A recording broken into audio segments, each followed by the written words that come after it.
just wanted to thank my friend from Kentucky, gentlelady from Texas, and those working on this legislation. I agree with the legislation.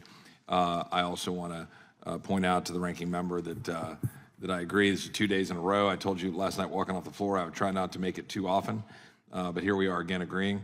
I hope we can continue, by the way, as a side note, to move forward with the judiciary product on FISA. I know that's not what we're here to talk about, but it's something that we should do. This committee did great work on that product. It should be the product that's being brought to the floor of the House, and we should do it immediately. And I hope that that's what the will of the body will be able to carry it forward with. I did want to say one thing with respect to something my friend from Kentucky alluded to, concerns, I think he said, for some of our Republican colleagues on the question of sex and gender and ideology, woke ideology, whatever. I think he's made that clear, so hopefully that will clear up any confusion if people are voting on this in committee or on the floor, should we get there. But I also want to note, because I think it's important, that just by virtue of us wanting to work on this issue to collect data, I know my friend from Kentucky and his view of the Second Amendment and the view of ensuring that there's not burdensome systems that interfere with the right to defend ourselves and so forth. We have differences of opinion across the committee on how to have NICS operate and so forth. But that at the end of the day, the goal, I know, of the gentleman from Kentucky, like mine, is to ensure that we're protecting Second Amendment rights and doing so equally, and that nobody should be denied their ability to defend themselves under their constitutional right to defend themselves based on race or based on any other factor. And that I assume, and I'll yield to the gentleman from Kentucky, I assume that he is motivated by that to ensure that we're able to have all Americans, regardless of their background, their color, their ethnicity, their name, get equal access to be able to afford themselves protection under the Second Amendment of the Constitution. I'd yield to the gentleman from Kentucky. Absolutely. I think everybody here recognizes our Second Amendment, and there are legitimate reasons for possessing a firearm, and we wouldn't want to deprive anybody based on their race or gender or national origin the ability to exercise that amendment. But we may want to exclude them based on felony convictions, and that is what this does. If they're violent criminal, that's what the background check system is about. We just don't want to mix those two categories of people carelessly in a way that disproportionately affects a certain segment of society. And that's what my concern is that's going on, and research indicates that, and I'm just trying to get that data. And if we have that data, we shouldn't be afraid to see it, and it may be disappointing when we get it, and then we need to figure out how to fix it. Because if you, like I said before, if you were a private employer and you had a system, let's say you're a bank and you do a background check on everybody, and you had a system that was racially prejudicial, a background check system, you'd probably get sued out of existence once it got discovered.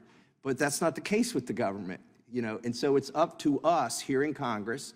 If there's a disparity in a government system, it's up to us to fix it, and to fix it, we got to know how pervasive it is. So yes, I think John from Kentucky, and I'll move along, but I just finally say, when I was a prosecutor, and it wasn't for a long period of time, but when I was doing prosecutions under Project Safe Neighborhoods, and so we were constantly working to ensure that we were, had good data and understood what was going on, but prosecuting and putting people in jail for misuse of firearms was what I was doing.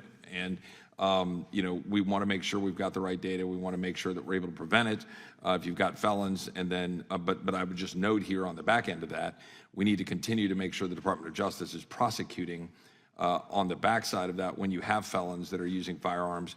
And I think that's something we need to continue to press on from an oversight perspective with the Department of Justice, ensure they're doing that. I'd yield my remaining time to the gentleman from Kentucky. Yeah, I just want to answer Mr. Ivey's question more thoroughly. I've got the 4473. It doesn't ask for English language proficiency, but the text of the amendment says if available. So if it's available, we want the FBI to report that to us, but it's not a new mandate to report that. Yield back. Gentleman yields back. The gentlelady from Texas is recognized. I think this tranquil discourse is overwhelming in its spirit and its emotion. And my good friend, Brother Chip, it looks like we'll find some time to travel through the tulips of Texas when we get back home.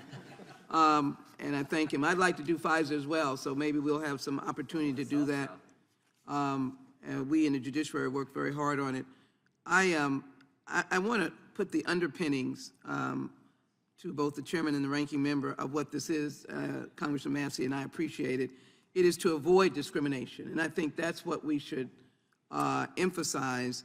And I hope with the oversight of the Judiciary Committee, we'll be very attentive to make sure that it doesn't do the reverse, that it doesn't discriminate against black and brown. And what Mr. Massey and I came to a conclusion, and I'm grateful for the collaboration, is that it's unfortunate, but by history or by culture or by circumstances, maybe I should say, black and brown men have records, or black and brown people have records.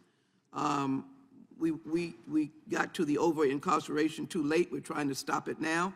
And so with that in mind, they would have a tendency to have similar names and be blocked from their constitutional right.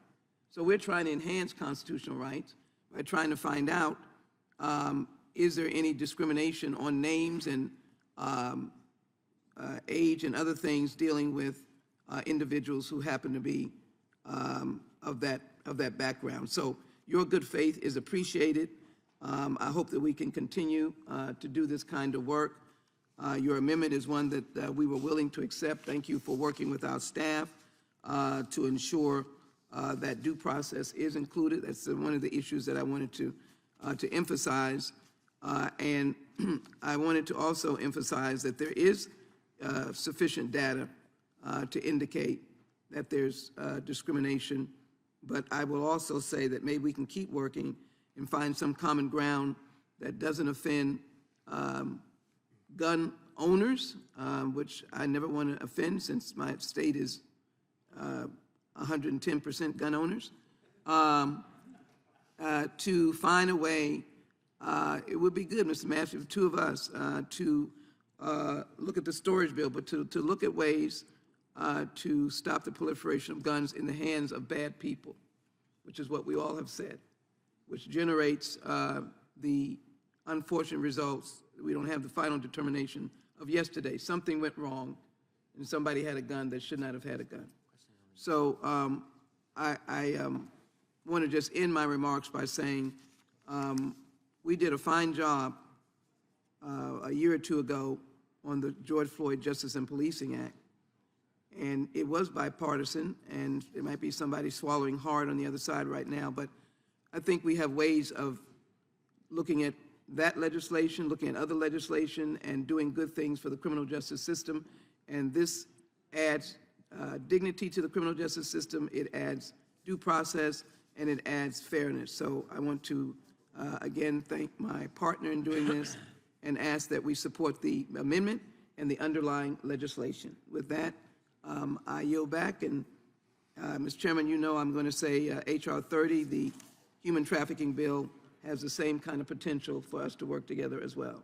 Thank you. Gentlelady yields back. The question occurs on the amendment from the gentleman from Kentucky. All those in